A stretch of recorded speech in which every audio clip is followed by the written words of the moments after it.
Okay, now that we've looked at the health and safety of using the vacuum former, now I'm going to show you how to use it. The first thing we need to look at is the on and off switch. This is the on and off switch. We just need to turn it on, and when you turn it on, those digital displays come on, and that's how you know the machine is on. Okay.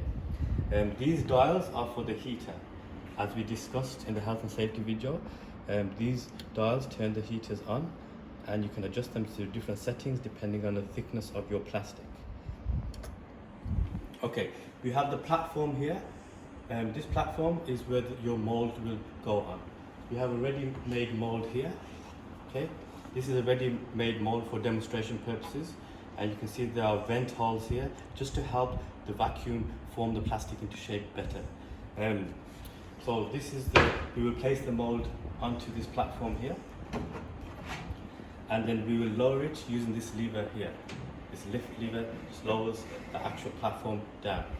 This allows you to put your piece of plastic, which is hips. It allows you to put your plastic on top here into position. Okay, you probably notice a rubber seal here. That ensures that there's no leaks, no air leaks, so it allows the vacuum to form to its full potential. If there are any leaks, then it can affect the performance of the vacuum. So we want to make sure it's nice and flat, airtight. What helps us get it airtight is these clamps here, these toggle clamps. This rests along the plastic here, and these toggle clamps, they're a bit stiff, but the reason why they're stiff is to make sure it's nice and tight. You just clip them into place, and that plastic is nice and firm into place here.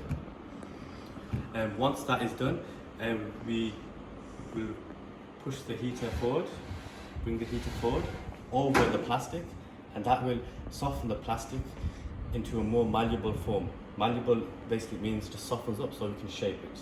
As you can see, this plastic is not soft, it's not malleable, and that is the next stage that we would like to do.